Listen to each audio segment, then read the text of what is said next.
Okay. So, again we come to another example. Look, for DC circuit, so many examples giving such that you should not face any problem. If you go through any book, I will say that any book you go through, you will not get more than this kind of variation in the problem.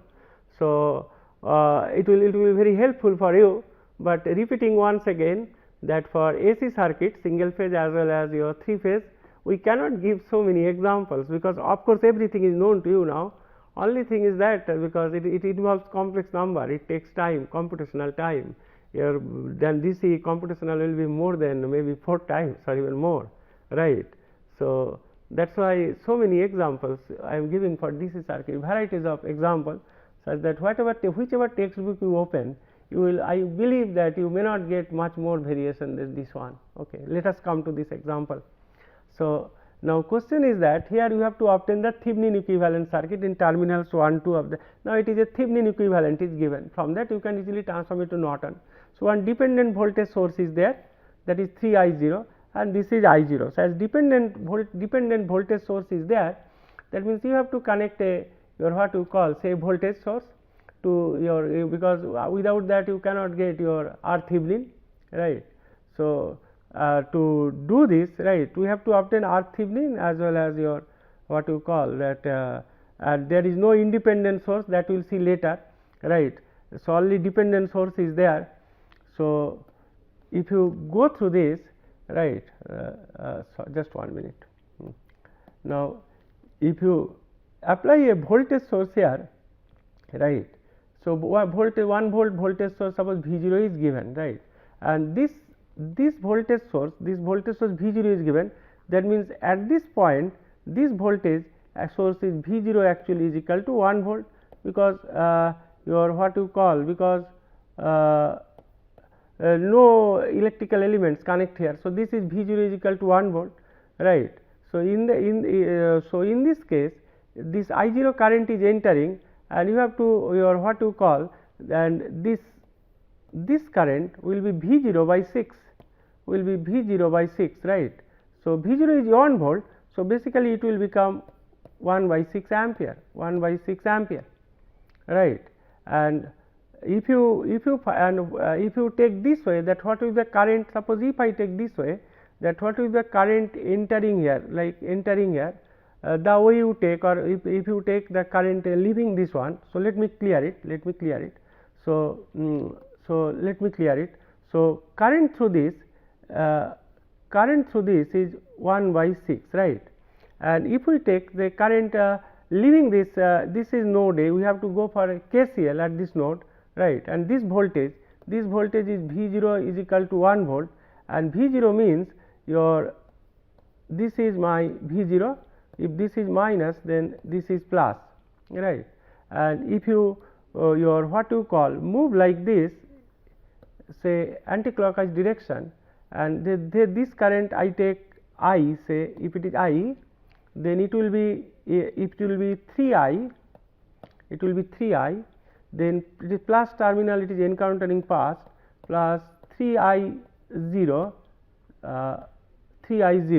then minus V0 is equal to 0, and V0 is equal to 1 volt, right. That means 3 I is equal to V0 is 1 volt, that is 1 minus 3 I 0, right. That means I is equal to 1 minus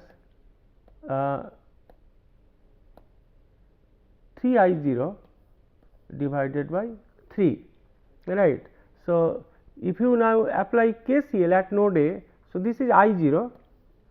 So, I 0 is equal to, right, this I, right, is equal to this I, this is entering, this current is leaving, and plus 1 by 6, because this voltage is V0 by 6, because 6 ohm resistance. So, plus your 1 by 6. So, if you put this expression of I here, in terms of 1 minus 30 by 3, then solve it, you will get I 0. So, let me clear it. So, here it is your what you call, that I0 is equal to 1 by 6 plus 1 minus 3 I0 by 3. So, I0 is equal to 1 by 4 ampere, right, and R Thevenin then will be V0 by I0. V0 has taken 1 volt, right, therefore 1 upon 1 by 4. So, 4 ohm, R Thevenin is equal to 4 ohm. Now, here in this circuit there is no independent source, it is dependent source, there is no independent source. So, if no V, that means V Thevenin will be 0, because no your what you call independent source is there. Earlier also you have seen one example. So, V Thevenin will be 0. So, that is why V Thevenin is 0, just this is a Thevenin equivalent circuit, just R Thevenin, because V Thevenin will be 0, because there is no independent source in the circuit, right. So, with this we have learned Thevenin's theorem and Norton theorems. So, basically it is a Thevenin's Norton transformation when you go for source transformation. So, whatever over the years my experience shows that students they face problem for solving your numericals, particularly when they go for Thevenin's theorem or Norton's theorem. So, that is why several examples I have taken, and these examples will help you a lot to understand this your what you call this Thevenin's and Norton's theorem. Next one is the maximum power transfer, right, that is maximum power transfer theorem. So, maximum power transfer theorem actually as far as theory is concerned, it is very easy. So, in many practical cases a circuit is designed to provide power to a load. There are applications in many areas where it is desirable to maximize the power delivered to the load, right. So, in this case you will find that Thevenin equivalent is very useful in finding out the maximum power, right. So, a linear circuit can deliver to a load, right, maximum power, that is the Thevenin equivalent useful in finding maximum power, and a linear circuit can deliver to a load. So, we assume that load resistance RL is adjustable, that is variable, right. So, that means only RL is variable and rest of the circuit you are fixing it, right, it is a fixed thing, that is can be represented by V Thevenin and R Thevenin, because we are not changing any parameters in the rest of the circuit apart from RL. So, if it is so, then suppose a circuit is given where we have got V Thevenin and R Thevenin, right, and a load resistance is connected, this symbol is a variable symbol, right, then IL is equal to your V Thevenin by R Thevenin plus RL, right, and therefore, your power across the load RL, PL is equal to IL square RL. So, IL is equal to, from this circuit IL is equal to V Thevenin by R Thevenin plus RL. So, it is IL square RL. So, V Thevenin by R Thevenin plus RL whole square into RL, right. So, this is the power expression. Now, for a given circuit that V Thevenin and R Thevenin both are fixed, right, only RL is variable, V Thevenin and R Thevenin is fixed. Now, if you plot PL versus your RL, if you plot, the plot will be like this, right, that plot it is starting from 0 say. So, plot will be like this. So, this is the maximum point, that is the maximum power transfer, right. It will happen when RL will be is equal to R Thevenin, and this side is your RL and this side is your PL, and this is the PL max, this point is the PL max, and this is for RL is equal to R Thevenin. So, how we will get RL is equal to R Thevenin, that is here you take your derivative of this your expression with respect to RL, right. If you take the derivative with respect to this, right. So, RL can vary between 0 and infinity, but if you say dPL upon dRL is equal to 0, this equation number is 16 given. So, if you take the derivative set it to 0, then you will get RL is equal to R Thevenin, right. So, maximum power occurs when RL is equal to R Thevenin, right. So, if you put RL is equal to R Thevenin in this equation, now in this equation you put your RL is equal to R Thevenin. If you put RL is equal to R Thevenin in this equation, then you will get PL max is equal to V Thevenin square upon 4 R Thevenin, right. This is the, this you can this you keep it in your mind that maximum power is equal to V Thevenin square by 4 R Thevenin, right. Now, let us take one example. So, determine the value of RL for maximum power transfer in the circuit shown in figure 79, also find the maximum power. So, first thing is you have to that for maximum power transfer theorem, maximum power that RL will become your R Thevenin. That means you have to obtain for this circuit V Thevenin and R Thevenin, right. So, and then you whatever R Thevenin you get for maximum power transfer, RL will be is equal to R Thevenin. So, let me clear it. So, to get this open this RL, open it RL, and we want to find out RL first. So, current source it should be turned off, so it is open, and voltage source it should be turned off, so it is short, right. So, in this case if you do so, then you will find 12 ohm and 6 ohm they are in parallel. So, that means 12 into 6 by 12 plus 6, so it is 72 by 8, so 4 ohm. With that this 2 ohm and 3 ohm are in series. So, it will be 4 plus 3 plus 2, so it will be R Thevenin will be 9 ohm, right. From your memory you can do it, and similarly you have to find out your Thevenin voltage V Thevenin. So, it is open circuit. So, here you take two mesh I1 and I2, this is the mesh current I1 and I2, right, and you solve this. So, so R Thevenin, your R Thevenin directly I told you it will be your 9 ohm, because these two are in parallel, their equivalent will be your 12 into 6 by 12 plus 6, so 4 ohm. So, 4 plus 3 plus 2, so it is 9 ohm. And in this case when you take this clockwise the cyclic current I1 and I2, so this current actually going 2 ampere going upward, and we are taking like this. So, your I2 is equal to will be minus 2 ampere, right, minus 2 ampere. So, that means I2 is known, and therefore, you apply your what you call KVL here in this loop. I2 is known. So, if you do so, let me, so I2 is minus 2 ampere. So, I am clearing it, then again we are writing. So, in that means in this case it will be your 6 I1, this 6 I1, say you write like this 6 I1 plus 12 into I1 minus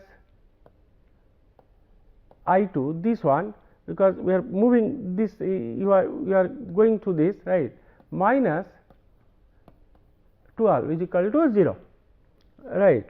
So, and I2 is equal to, I told you that I2 is equal to your minus 2 ampere. So, here you put I2 is equal to minus 2 ampere and solve for I1.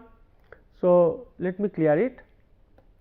After that you apply, you find out VOC.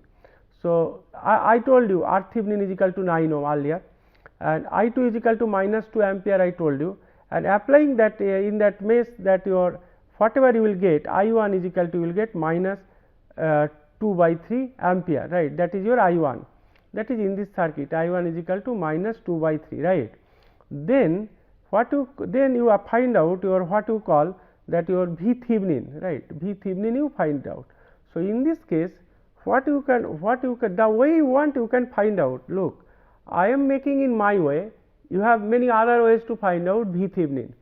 So, in this case your if you here there is no current here because it is open, right, but you apply KVL like this, whatever I have done it here. So, in this case what will happen, this I2 is, if you take like this, it is just we are taking like this. So, it will be minus 3 I2, right, then minus 6 I1, right, because we are taking like this, then your plus 12 minus VOC will be is equal to 0. This way you can write, the way you write here also, if you want, here also you can take, right. I mean, if you want, let me clear it, if you want here also to get this, here also you can make it, you can take clockwise or anti-clockwise, does not matter. So, in this case it will be what happen, it will be minus 3 I2 plus 12 into your what you call this, we are going this way, 12 into I1 minus I2 minus VOC is equal to 0, you will get the same result. So, therefore, the similar way we are writing this equation for this thing, that your 3 I2 plus V Thevenin plus 12 into I2 minus I1. Here your what you call, in this case I have gone the way I saw it, it is your anticlockwise. This equation is written in that your what you call clockwise. That means if you just change the sign, whatever I told, it will be minus 3 I2, it will be minus V Thevenin, it will be your it will be, if you put like this, it will be plus 12 into I1 minus I2 is equal to 0. If you change the sign clockwise or anti-clockwise, same thing, right. So, with this you solve V Thevenin is equal to 22 volt. Therefore, for maximum power transfer, RL is equal to R Thevenin. So, this is this one, and you know the formula, PL max is equal to V Thevenin square by 4 RL. So, 22 square by 4 into 9, so 13.44 watt. This is the PL max, right. So, in the circuit of figure 81, what resistor RL will absorb maximum power and what is the power. So, here also same thing, you have to find out your V Thevenin and R Thevenin. One dependent voltage source is there, this is Ix, current is here is Ix, this Ix is here, right. So, in that case what will happen, for maximum power transfer, you know PL max is equal to V Thevenin square by 4 R Thevenin, right. So, here it is open circuit, VOC is open circuit, and as soon as it is open circuit, one thing is there, and you just I kept it Ix as it is I. So, with the previous Ix I it will change, but just I did not do it, just it is understandable, right. So, this is for VOC is equal to V Thevenin, you can get, this is your what you call that your 4 ampere current, that is the independent current source, and this is 10 ohm and this is 4 ohm, right. So, you have to find out what is the current through this your this Ix, right. So, here it is Ix is equal to, it is a current division, right. So, it will be 40 divided by 10 plus 40 into this 4 ampere current, right. So, basically it will be your 3.2 ampere. So, Ix will be is equal to 3.2 ampere. So, this is my 3.2 ampere current, right. So, if this is 3.2 ampere current, because our interest is, and I is equal to, if it is 3.2, so this I is equal to 4 minus 3.2, directly you will get, it will be 0.8 ampere, this is my I, right. So, that is my 0.8 ampere, that means this is 10 Ix, Ix is equal to 3.2, that means this 10 Ix will be 10 into 3.2, right, that is your 32 volt, that is your 32 volt, right. So, and this current is 0.8 ampere. Now, to get VOC, suppose I can apply KVL here itself, here I can apply KVL here itself. So, in that case it will be plus 10 Ix, 10 Ix is equal to 30 volt, right, 32 volt rather. So, because 10 Ix we got 30 volt, plus terminal is encountering fast, directly writing the 32, right, and this 0.8 ampere, this current is flowing through this your what you call that 40 into 0.8. So, plus 40 into 0.8, right, then minus terminal encountering fast, then minus VOC is equal to 0. Hope I have not missed any term.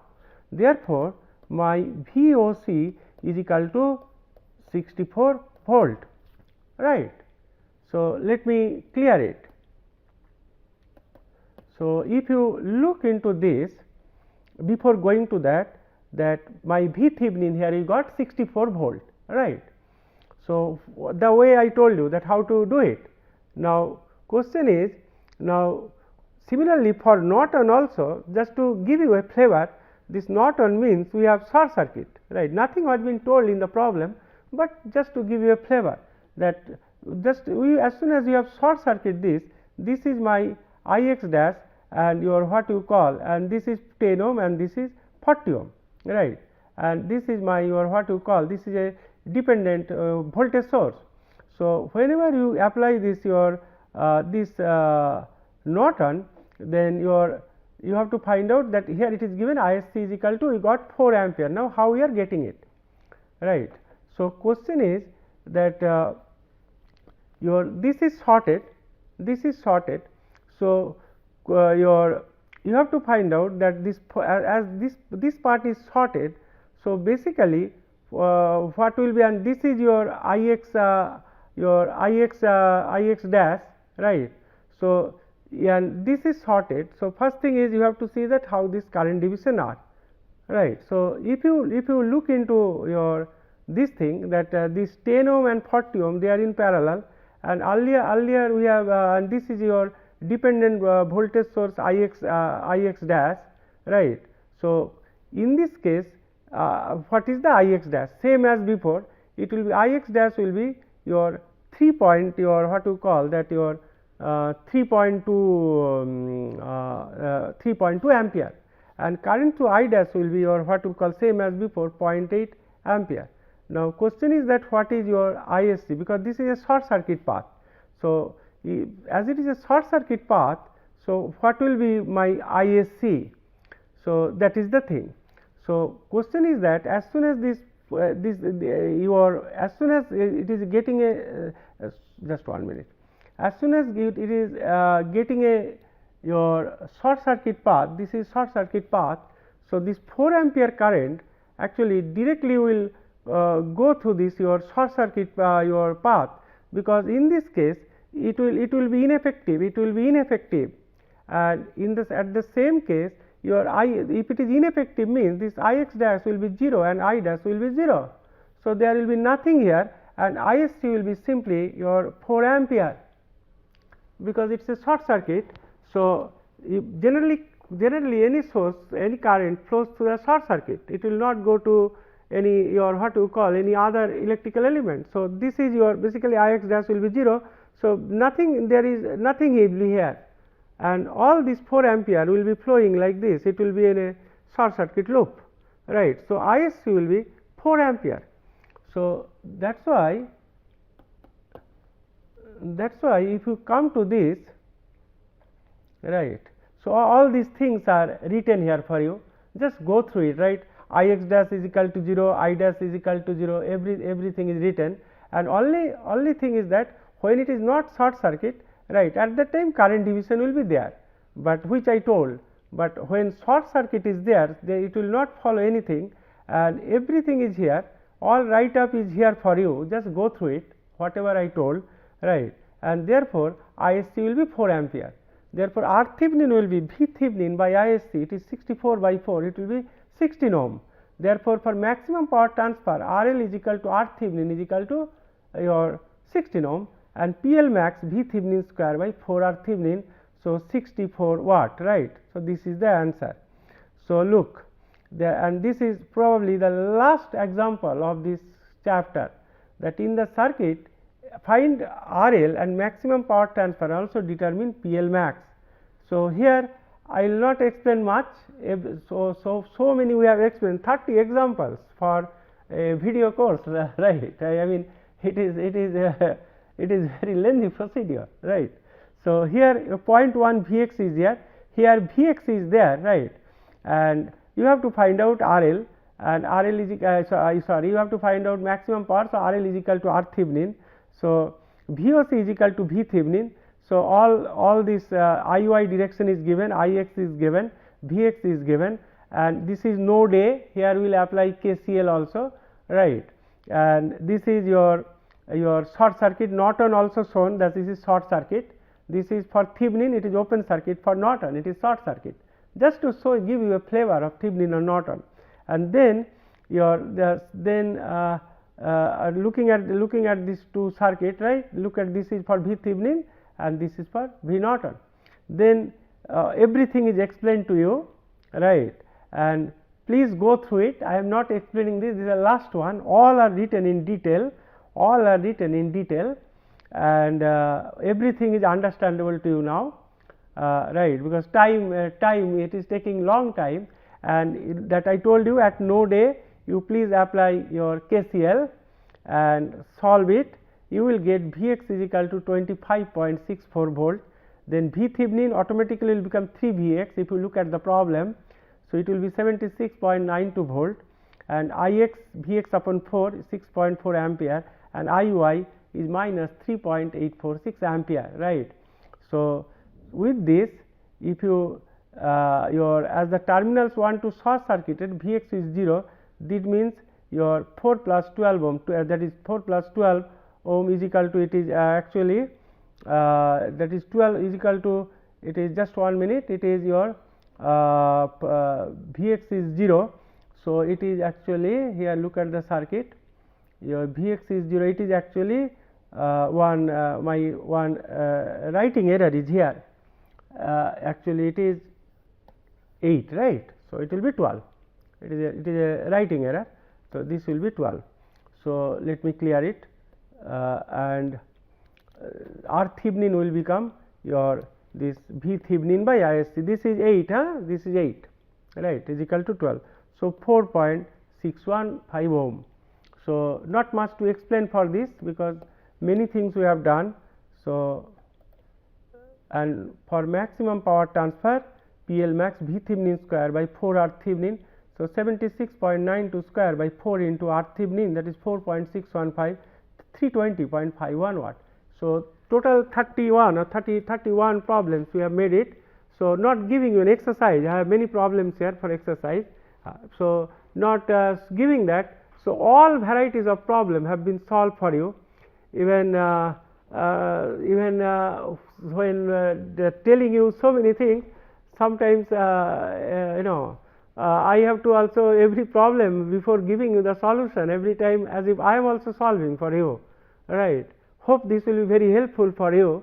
So, with that next so with that circuit theorem chapter is over. So, next we will go to your what you call that your capacitors and inductors. So, because we have to study DC transient and we have to learn about capacitors and inductors. So, before going to this, just one and two things again I would like to tell, that take any book and practice a lot, because when you will do that, when assignment will be given, so based on that only lecture, this video lecture notes only, and if you find I have made any error or any mistake, right, you do not hesitate to mail me or put a question in that your what you call in the forum. We will reply all your, we will try to reply all these your what you call all your questions, right. And because this is purely for your nearly 75 to 80% of this course is basically electric circuit theory, and find out all good books are given in that your I have mentioned in that your what you call in that course itself, and just find out any book and try to solve many problems, because this course is mainly for problems, right. And you have to give you have to try different type of problems, and understanding is starting from the basic concept, you try to see how things are, right. And if you find I have made any calculation error or anywhere, you just please let me know. I will rectify myself, right. Do not hesitate to mail me or put the question in the forum, we will answer, right. So, next you come to the capacitor and inductors. So, in the previous chapters many places I have written that in the book, but book was never written, right. So, please read that word book is a chapter. So, in the previous chapter we have studied circuits that is composed of your resistances and sources. So far we have studied resistance and your dependent or your independent voltage or current sources, that is all. Now, we have now in this chapter we will introduce two additional circuit elements, that is capacitors and inductors. So, just because after this we will study that your first order circuit, because capacitor inductors we have to learn, and AC circuit of course. So, in this chapter we shall introduce the two additional circuit elements, that is your capacitors and inductors, right. So, resistors convert your current convert electrical energy into heat, but capacitors and inductors are energy storage elements, right. You can store energy in them, but they cannot store energy. So, that is why they are passive elements, right. So, capacitors and inductors store energy which can be retrieved at a later time. So, capacitors and inductors do not generate energy, only the energy that has been put into these elements and can be extracted, right. Therefore, Thus, like resistors, capacitors and inductors are said to be your passive element, right. So, capacitor and inductors also passive elements, because of their own they cannot generate energy. You can store their energy in capacitor or inductor, and you can retrieve also. That otherwise sometimes we tell that they have memory, like because they can store energy, right. So, that is why these are passive elements, right. So, what that we will learn, that the voltage across the ideal capacitor is proportional to the time integral of the current. This you have learned also from your higher secondary physics. On the other hand, voltage across the ideal inductor is proportional to the derivative of the current. This also you have learned from your higher secondary physics electricity chapter, right. So, several types of let me clear it. So, several types of transducer are based on capacitance and inductance. After studying these chapters, we will be ready to extend the basic circuit analysis technique you have learned in previous chapter to circuit having inductance and capacitance. So, let me clear it. So, that means that is a capacitor, a capacitor stores energy in its electric field, right. So, capacitors are most common electrical component and are used extensively in your power system, communication, computers and electronics. So, basically capacitors are constructed by separating two conducting plates, which is usually metallic, by a thin layer of insulating material, right. So, let me clear it. Some ideas I am giving, right, such that we will have some ideas about this, by a thin layer of insulating materials, right. In many applications, the conducting plates may be aluminum foil, right. Conducting plates may be aluminum foil, and the insulating material between the conducting plates we call it dielectric, right. It can be air, ceramic, paper, mica, mylar, polyester or polypropylene or a variety of other materials, right. So, this is actually you have a two plate conducting plate, and between you have dielectric, we call insulating material, right. So, figure 1 we will say chapter 5. So, 5.1. So, figure 1 shows a parallel plate capacitor. So, go to this. So, this is a parallel plate capacitor, simple diagram. I have drawn it by hand only, right. So, this is dielectric, and this upper and lower two conducting plates, and in between this is your what you call, in between this is a dielectric, right. Any book you will get this diagram, right. So, a parallel plate capacitor consists of two conducting plates separated by a dielectric layer, right. So, okay. So, thank you very much. We will be back again.